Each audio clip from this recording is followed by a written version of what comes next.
All right, Shalom. I'm going to start out by giving all praise, honor, and glory unto Yahweh, Shema, Shabbat, Shalom, Kakodash, double honor to the apostle, elders of great millstone, Shalom to all the Akim out there pushing the word of sincerity and the truth. And I just wanted to do a segment on hiding the Hebrews. It's an actual book that is, if I'm not mistaken, an individual wrote, or it's quoted. It says Dante Fortson, hiding the Hebrews. Did America kidnap the lost tribes of Israel? And the answer to that is yes.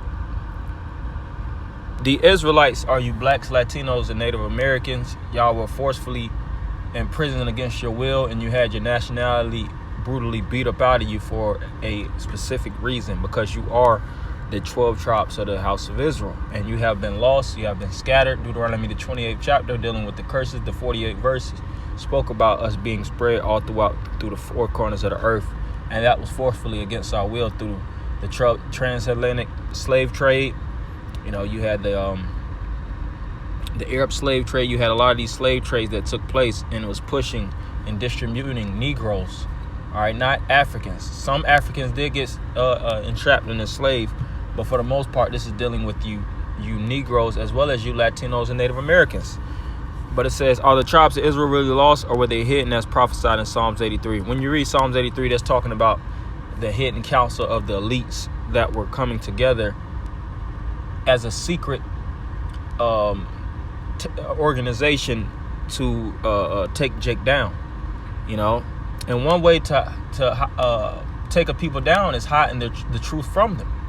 If you don't know the truth, then you're lost. If you're lost, then you're in darkness. All right. If you're in darkness, you're void of light. You can't see where you're going. You don't see where you're coming from. And Esau, he wanted to impose his will to Americanize you. They did the same thing in Greece with Grecian Hellenization, you know.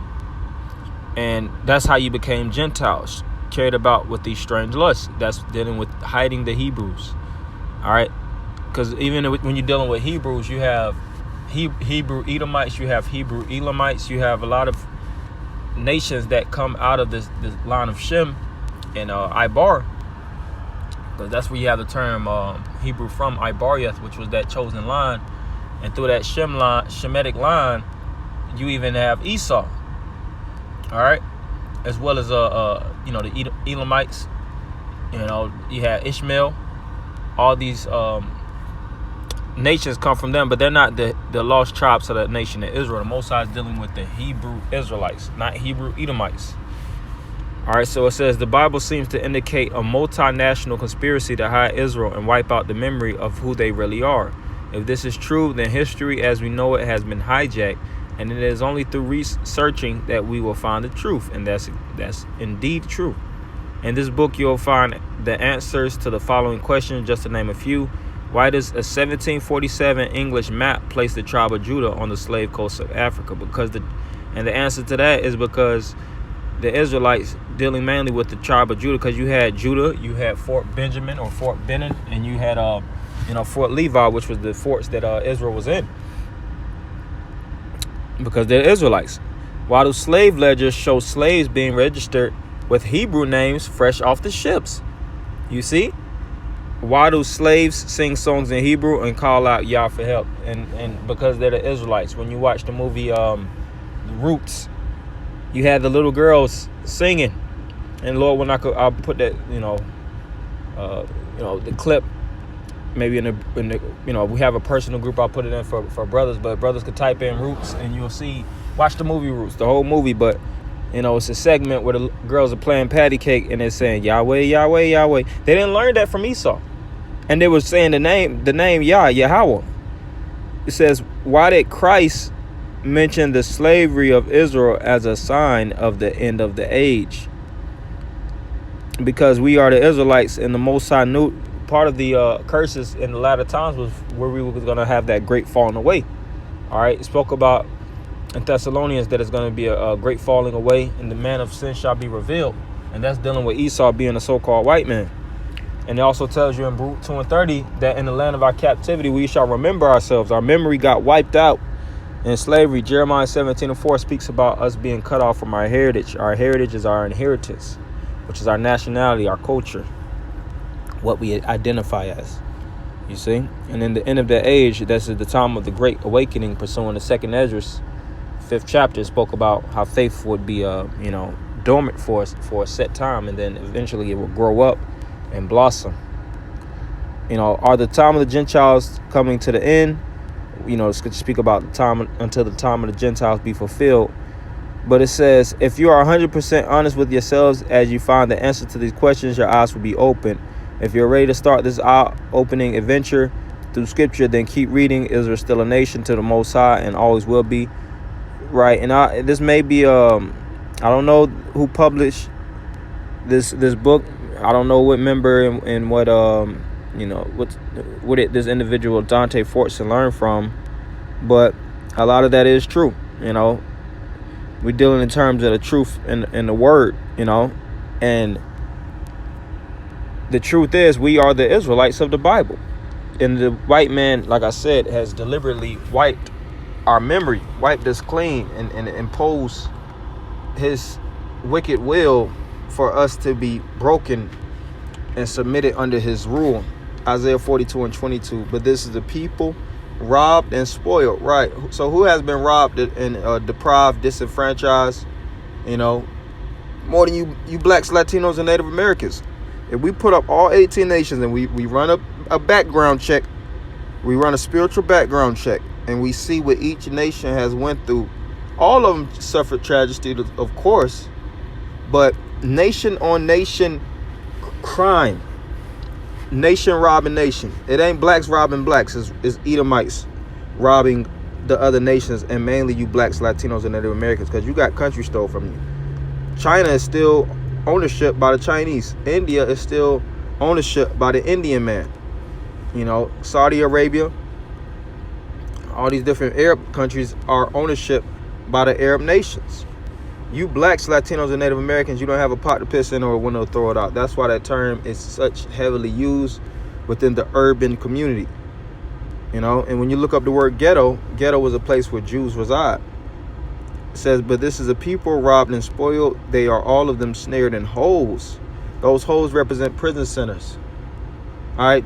Slavery was big business, but the transition from ancient slavery to modern slavery transitioned with prisons, prison openings, high, massive incarceration rates, 3-strike rules. That's why when you watch the movie The 13th Amendment, it shows you how Jake was basically being put and shut in these prisons, and they threw the key out. No way of breaking free. That was deliberately designed, and these prisons are all of them filled up with black and Latino gangs, Bloods, Crips, Gangster Disciples, Latin Kings. All right, Sir 13. You have MS-13. And then you have a lot of these skinhead Nazi devils. A lot of them are Edomites. Some of them could be Jake. But for the most part, a lot of them are Edomites. But that's dealing with us being snared in those holes. They are hid in prison houses. They are for a prey, and none deliver, for a spoil, and none saith restore. Right, none saith restore back. Let's put their storage, let's put their nationality, let's put their spirit back in them. There's no nation that has came to save us, as well as the Hamite nations. These Hamites haven't tried to wage war and to get us back to their land, if they believe that's the Holy Land. Because we're not the same people, and they sold us. Matter of fact, let me get that in Joel. It's the spirit. Joel 2, might be 3, excuse me. Yep, Joel 3 and 3. And they have cast lots for my people, and have given a boy for a harlot. That's bartering, ancient bartering. A slave boy, he was sold for a harlot or whore. A boy you can grow to a man for manual labor, lumber work, hard servile work, and a harlot you can use for sex trafficking. Her selling her twat to multiple men and making a profit, and which makes you a whoremonger or a pimp. But it's for the service of Esau. And Esau still has these different rings that take place now. Register escorts and things of that nature. That's how Esau gets the money. He gets money legally and illegally, and sold a girl for wine that they might drink. Right. So that's the distribution. That's the trade-offs. Yea, and what have ye to do with me, O Tyre and Zidon, and all the coast of Palestine? All right. And you have the Zidonians, the ancient Zidonians, and them of Tyre are Hamites in the coast of Palestine, dealing with the Arab nations. Will you render me a recompense? And if you recompense me swiftly and speedily, will I return your recompense upon your own head?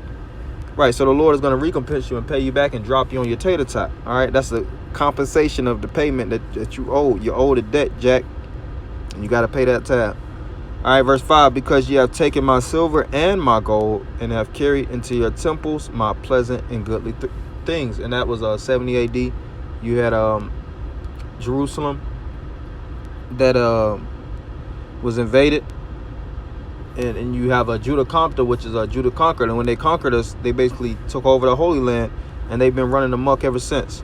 Verse 6, the children also of Judah and the children of Jerusalem have ye sold unto the Grecians, that ye might remove them far from their border. Right, and the Grecians represents the Edomite nations. All right, back then you had the Japhites, but who took over Greece? When you read First Maccabees, the first chapter, Philip, the son of Philip the Macedonian, and then you had Alexander, which Alexander comes out of the line of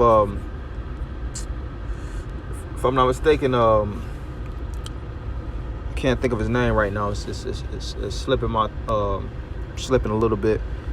But he basically, Haman the Agagite, all right, which Agag was an Edomite and he was an Amalekite. So Alexander, you know, the house was the house of the Amalekites, and the history started with the Greeks. So history came back with the Amalekites. That's why you read in Numbers, it speaks about how Amalek was the first of the nations.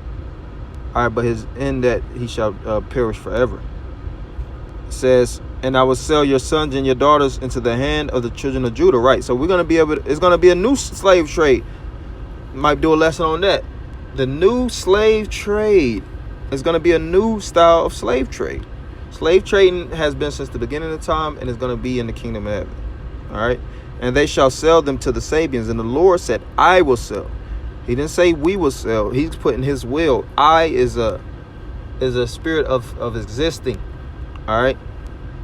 And he said, I will sell your sons and your daughters into the hand of the children of Judah, and they shall sell them to the Sabians. So we're even going to sell to a people far off, for the Lord has spoken it. Right. And if you devils rebel, we're going to whoop your ass and sell you off. Scripture speak about in Sirach, tortures and torments are for an evil servant. You know, so this was something I wanted to go into, you know, Lord, when I may do a second B-side to this, if it's in the Lord's will, you know. But I'm going to end it by giving all praise, honor, and glory unto Yahweh, Shema, Shabbat, Shukar, Kadash, double honor to the apostle and elders, great millstone, Shalom, Akim.